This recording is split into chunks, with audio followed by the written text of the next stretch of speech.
bienvenue sur ma chaîne. On inaugure la Glow Up série par un Getting Ready With Me. Aujourd'hui c'est jour de lavage de cheveux, donc c'est un peu plus de travail. On commence par les brosser et même s'ils sont lissés, j'en ai beaucoup et ils s'en mêlent vite, donc c'est toujours long. Mais je le fais toujours avant de les laver pour faciliter tout ça, et puis c'est qu'une fois par semaine. Une fois que c'est fait, je les lave, je me brosse les dents et après c'est au tour de mon visage. J'utilise l'huile moussante de CeraVe, elle est miraculeuse pour les peaux sèches. Je mets ensuite un bonnet chauffant pour bien faire pénétrer le produit et je finis en appliquant un petit masque visage. Ici, celui à l'argile de la rosée parce que ma peau en avait clairement besoin aujourd'hui et voilà.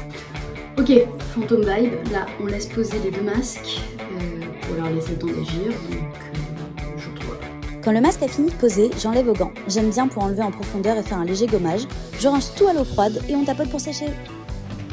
Coucou. Ah, donc là c'est bon, on a nettoyé le visage, on a lavé les cheveux et je voulais vous parler un petit peu du nouveau concept. Donc j'ai décidé de lancer une petite glow up série sur comment vous allez pouvoir devenir la meilleure version de vous-même. La meilleure version de vous-même, évidemment à l'extérieur parce que c'est toujours bien de se chouchouter, mais aussi à l'intérieur. Et pour ça, je trouvais que c'était cool de commencer en automne. Alors vous me direz pourquoi l'automne, pourquoi pas le printemps, les fleurs, les bébés, le renouveau? Non, l'automne. L'automne parce que c'est juste après la fin de l'été, après la chaleur, les excès, les vacances pour beaucoup de gens. Et du coup, pour moi, c'est l'automne, c'est vraiment la période où on recommence l'année. Il y en a plein qui recommencent le travail, qui recommencent l'école. On recommence. Pour moi, vraiment, l'automne, c'est un symbole de renouveau. Et si on peut renouveler sa vie, on peut aussi renouveler qui on est. En plus, on a les vents qui se lèvent, les couleurs qui changent, le monde entier est en train de se renouveler. Et moi, je trouve que ça m'appelle à moi à faire mieux, à me renouveler. Tous les petits objectifs que j'avais dans l'année, et pas que j'ai oublié pendant l'été, mais clairement, on avait d'autres priorités. Hein, il fait beau, on en profite. Et c'est vraiment pas le moment où j'étais le plus focus sur mes objectifs et tout. Et je trouve que justement cette période de renouveau,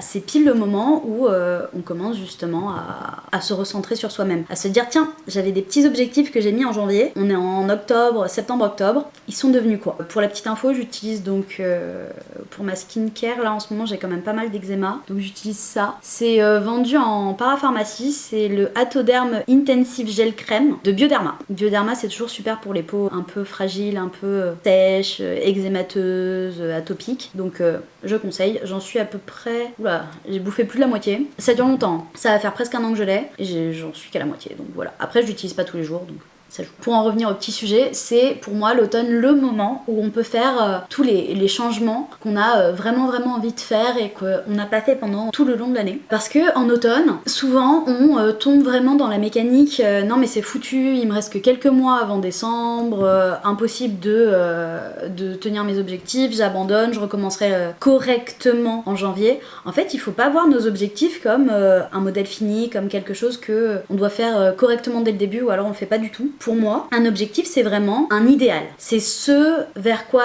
tu tends, ce vers quoi tu aspires. Même si tu te perds en chemin, tu peux toujours reprendre là où t'en étais, ou même un peu avant, ou en fait essayer de toujours être une meilleure personne que celle que t'étais le mois d'avant, le jour d'avant, la minute d'avant. Et l'automne, c'est parfait parce que ça te rappelle cet objectif que t'as pu oublier, on est tous humains. Et ça te dit, au lieu de te dire « Ah mince !» il me reste plus que ces mois, j'abandonne, on recommence après, tu te dis super, il me reste tous ces mois après les 2 mois d'excès, vas-y on fait mieux. Et c'est pour ça que pour moi, c'est vraiment la période la plus importante pour se recentrer et reprendre de nouveaux objectifs ou juste reprendre ceux qu'on avait déjà, c'est pour essayer de faire mieux que les mois précédents. En plus, avec l'hiver qui arrive, c'est vraiment le froid qui arrive, ça va être le moment où vous allez avoir envie d'être sous la couette, sous un plaid. Si c'est pas maintenant que vous prenez des précautions pour réinstaurer la discipline qu'on a perdue pendant les mois vraiment chaud de vacances, là ça va être compliqué. L'automne c'est le moment parfait. Il fait frais mais pas trop frais, suffisamment en fait pour vous redonner un élan de motivation. Et puis on est tellement à vouloir recommencer à faire des trucs en automne, c'est le meilleur moyen pour se motiver tous ensemble. Donc moi ce que je vous propose c'est de voir comment est-ce qu'on peut court-circuiter notre mentalité pour justement avoir toute la motivation possible pour les objectifs et un glow up. Donc bienvenue dans cette nouvelle série Glow Up. On va glow up à l'intérieur et à l'extérieur et je vous montre comment. J'ai mis ma petite crème pour être bien hydratée parce que je m'assèche hyper vite à la sortie de la douche quand je me lave le visage et tout. C'est d'ailleurs pour ça que très souvent je rince juste le visage le matin si ma peau est trop fragile parce que même avec le produit que je vous ai montré juste avant, ça s'assèche vraiment beaucoup le matin. Mais là elle avait besoin d'être lavée et puis elle est pas non plus catastrophique, je sais pas si vous voyez bien. Elle est pas non plus horrible, elle est juste pas parfaite. Donc là mon petit masque il a posé, je vais aller rincer les cheveux et je reviens pour le petit Getting Ready With Me et je vais vous montrer comment je fais ça. Ah, C'est bon, ils sont tout propres. Je les laisse un peu dans la serviette pendant que je vais faire mon petit maquillage. Et après, je m'occuperai de les sécher, de les lisser. Comme on est en hiver, j'ai tendance à bien les aimer plus lisses en règle générale, mais les deux vont. Donc, je suis là avec ma petite eau parce qu'il faut bien penser à vous hydrater. Je vais faire un maquillage assez léger parce que je sors pas du tout. C'est juste que j'avais envie d'être toute jolie, toute maquillée à la maison, ça m'arrive. Et avec un côté un peu dramatique, j'avais envie de faire un maquillage un peu en vibe Desperate Housewives. Vous verrez ce que je veux dire d'ici la fin. Je mets pas de fond de teint, je commence toujours avec du Benetint. J'ai une obsession, c'est le deuxième que je termine. Et je trouve que ça donne toujours un côté un petit peu maquillage léger, donc... on va commencer par ça. Et donc pendant qu'on fait ça, moi j'avais envie de vous parler un petit peu de comment est-ce que j'ai décidé vraiment de glow up, par quels moyens est-ce que vous pourriez donc faire pour glow up aussi cet automne. Donc ce qu'il faut savoir, c'est que j'ai décidé de commencer là le 24 octobre, donc dans quelques jours, ce qu'on appelle le protocole auto-immune. On l'appelle aussi le AIP Diet en anglais, et en gros c'est un rééquilibrage alimentaire total en 3 phases. La première phase, la plus connue par les gens en règle générale qui savent ce que c'est, même si elle n'est pas du tout mainstream, et ça c'est dommage, c'est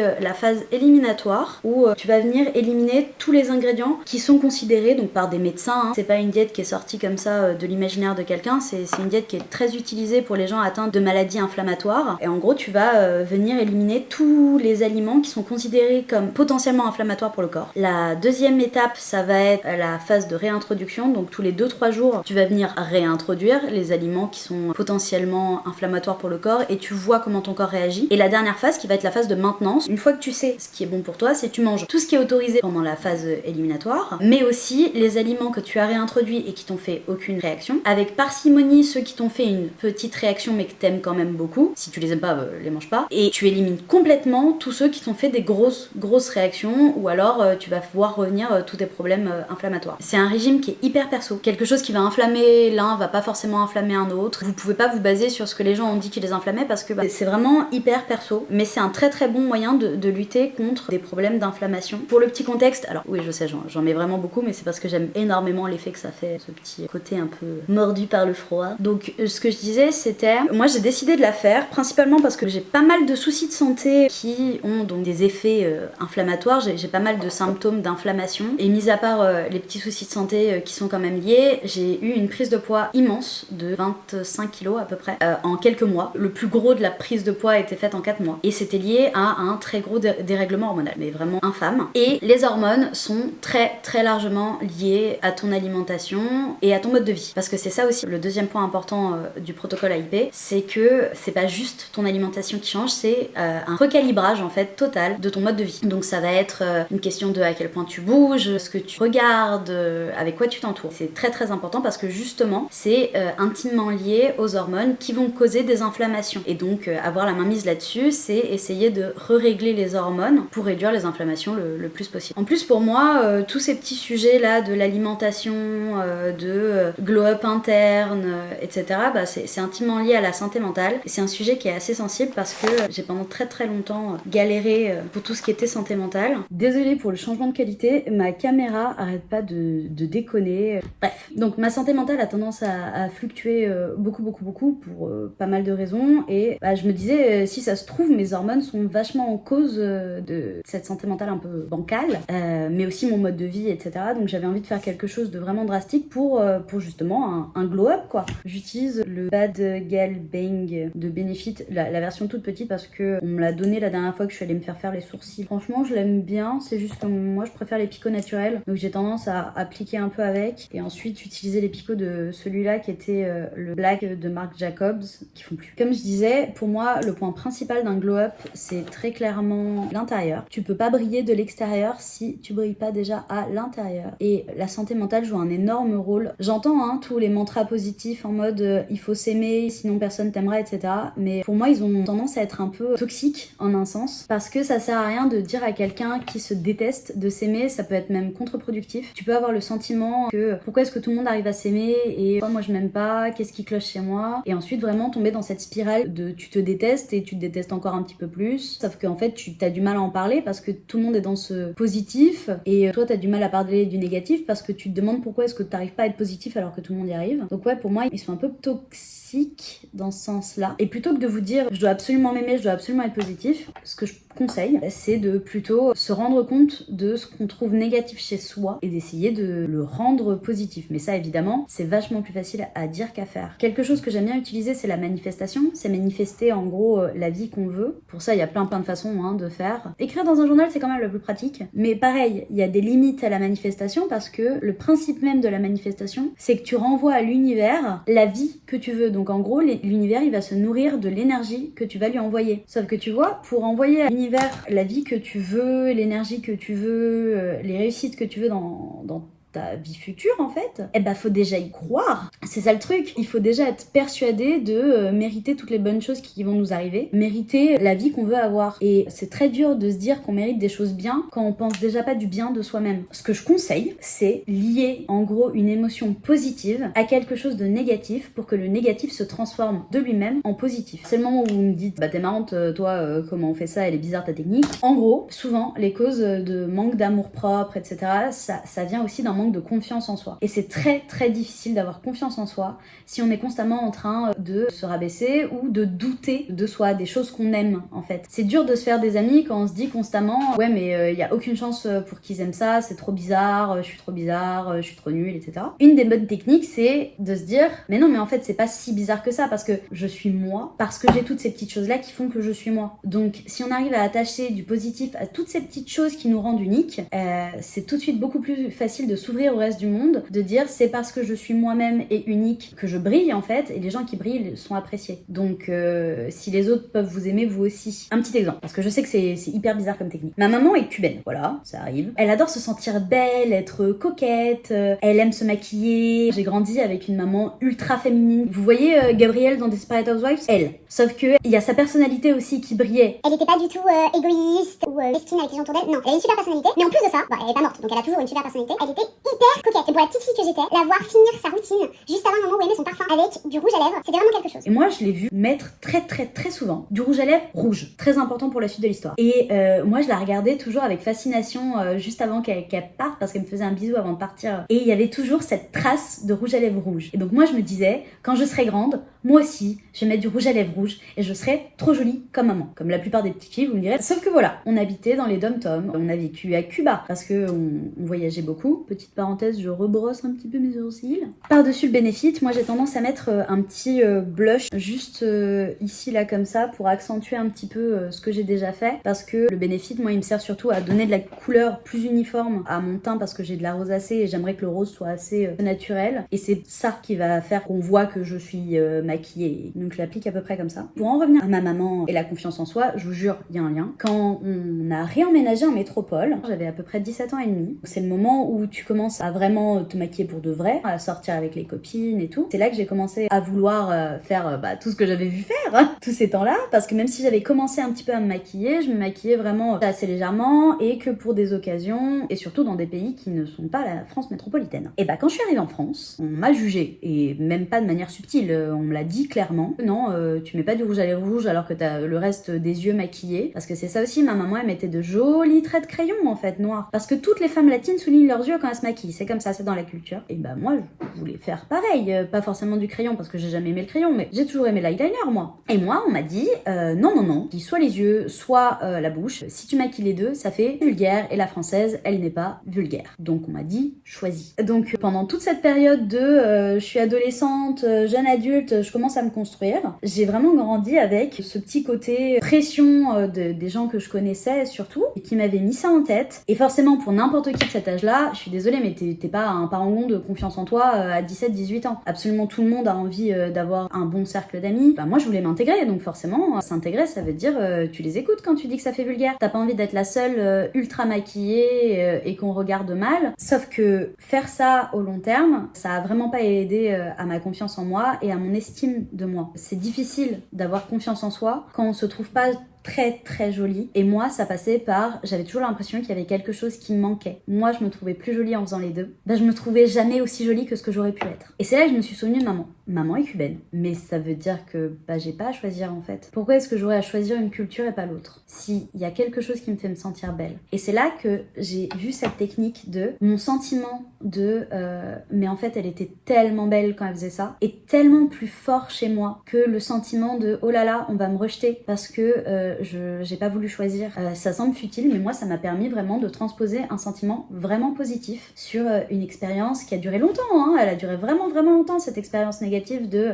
fallait que je choisisse. Je peux parfaitement bien m'intégrer à l'un ou à l'autre en étant les deux. Moi je me sens bien quand je le fais. Il faut pas avoir peur de ça parce que c'est justement ce choix que j'ai fait qui montre mon individualité. La personne que je suis est française et cubaine. Ça fait partie de mon identité. Toute cette culture avec laquelle j'ai grandi se voit sur mon visage. Pas forcément avec ma couleur de peau, mais ça peut être avec mes habitudes de maquillage. Oui, j'ai des habitudes de femme latine quand je me maquille parce que ma maman est une femme latine. Si t'intègres que la moitié de toi, c'est pas toi qui t'intègres, c'est la moitié de toi. T'es pas obligé de ressembler aux autres pour être intégré. Moi maintenant, je me maquille exactement comme je veux, et mes copines même pour ce que je suis, parce que c'est pas parce que ça se voit sur mon visage que j'ai les deux cultures que ça change quelque chose, parce qu'en fait même si ça se voyait pas sur mon visage, ça se voyait dans ce que je disais, ça se voyait dans mon rire, dans ma façon de m'habiller parfois. Donc ce sentiment vraiment beaucoup fort m'a aidé à me rendre compte que l'estime de toi doit forcément passer par l'amour de toi. Donc ça sert à rien de te dire aime-toi si à côté tu fais des choses qui vont à l'encontre de qui tu es. J'utilise un crayon sourcil marron que je vais venir appliquer comme si c'était un trait de crayon parce que ça fait une petite ombre sur mes yeux, comme si c'était un trait d'eyeliner mais beaucoup plus léger, et j'aime bien parce que je viens juste l'étirer comme ça avec mon ongle et c'est hyper naturel. Je trouve ça super joli. C'est pareil de l'autre côté. Après je viens le mettre un petit peu sur le coin là comme ça. Aujourd'hui j'ai prévenu, je fais léger. Et ça peut être applicable à beaucoup d'aspects de votre vie parce que vous avez tous quelque chose qui va vous rendre unique, quelque chose qui fait que vous êtes vous en fait, que c'est l'ADN de votre identité. Il y a forcément des petites choses, ça peut être votre rire que vous détestez mais qui en fait fait votre personnalité. Si votre copain l'adore, pourquoi est-ce que vous pouvez pas l'adorer? Je sais qu'il est bizarre pour vous comparer à ceux des autres, mais est-ce que ce serait pas génial en fait d'être unique? C'est ça qui va vous rendre super beau. Je vous dis pas d'adorer forcément le son que fait votre rire, mais adorer au moins l'émotion qu'il provoque chez les autres. Vous voyez comment est-ce qu'on peut transposer avec une émotion positive? Vous n'êtes pas obligé d'aimer forcément cette caractéristique en elle-même, mais peut-être l'émotion qu'elle va susciter chez un proche que vous savez positive. Vous verrez qu'au fur et à mesure en faisant ça, vous allez de moins en moins détester ces petits côtés de vous que vous trouvez agaçants parce que trop différents, et ça pourra vous faire des parties uniques de votre personnalité que vous allez en fait vous mettre à chérir beaucoup plus que ce qui vous fait rentrer dans le moule. La première étape d'un glow-up, c'est de briller de l'intérieur, et ça passe forcément par l'estime de soi. Il faut essayer vraiment de lier cette émotion positive à tous ces petits côtés négatifs que vous voyez chez vous, et ça passe aussi par l'indulgence. Il faut aussi comprendre qu'il y aura des petites choses que on aura toujours du mal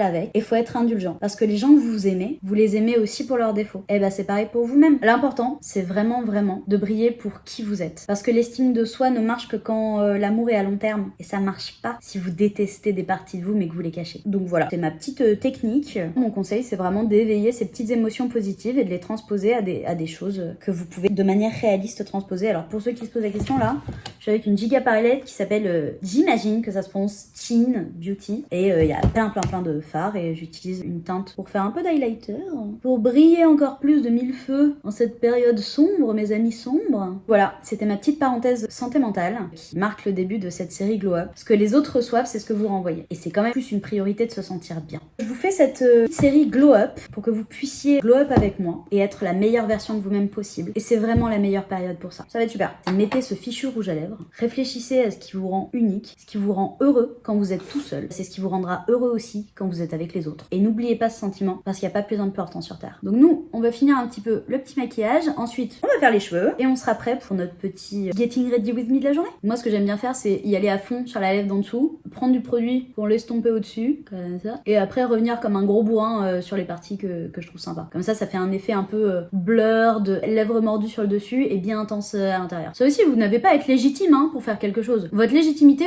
vient du fait que vous avez envie de le faire. Vous voulez le faire, vous êtes légitime. Voilà. Alors évidemment, quand je vous dis si ça vous fait vous sentir bien de le faire, je parle pas d'aller enterrer quelqu'un à 3h du matin parce que vous avez des pulsions meurtrières. Qu'on vienne pas me chercher avec cette vidéo si l'un de vous est un serial killer qui décide de sauter le pas après avoir vu la vidéo. Zéro responsabilité là-dessus. Ça, c'est on you, les gars. Pas moi. Je vous parle des choses positives. Écoutez les oiseaux, s'habiller comme vous voulez, manger quand vous voulez manger un cupcake, pas décapiter des nourrissons dans la nuit, d'accord? Là, j'ai bien estompé comme je voulais tout autour. Pour ceux qui se poseraient potentiellement la question, c'est le Chanel Rouge Allure Velvet Extrême 112 en teinte idéale. Je l'applique directement au raisin, hein, mon petit côté Frenchy. Et hop là. Donc on va aller s'occuper des cheveux avec cette serviette qui se casse la gueule depuis tout à l'heure. Je vous montre ça en accéléré, je vous récupère. On sort les cheveux de la serviette sans les violenter, on sépare et on vient les préparer à la chaleur. Alors on commence par une crème sans rinçage, ici la Dream Long d'Elsev pour L'Oréal, qu'on applique sur les longueurs. Avant d'appliquer un sérum thermoprotecteur, j'utilise le Stylista de L'Oréal, qui est presque fini, donc n'hésitez pas si vous avez des recommandations. On décolle les racines et on commence par sécher au diffuseur pour ne pas trop abîmer, mais en relaxant quand même les boucles. Bon, comme vous avez pu le voir, on les a bien séchés, bien relaxés les boucles, parce que c'est un enfer à lisser si jamais je fais pas ça d'abord. Déjà, regardez la touffe. Faut que je m'asseye pour cette partie-là, parce que là, ça va être 1 heure de lissage. J'utilise le GHD Platinum Plus de GHD. C'est très clairement le meilleur lisseur que j'ai possédé de toute ma vie. C'était un cadeau de Noël de ma petite sœur. Un petit coup de brosse. Alors, vous l'avez vu là précédemment, et je vous l'ai dit, mais je redis, à chaque fois qu'on applique de la chaleur, on applique un thermoprotectant, parce que sinon on se retrouve avec des cheveux texture paille, et personne ne veut des cheveux texture paille. On sectionne bien et après on s'y met.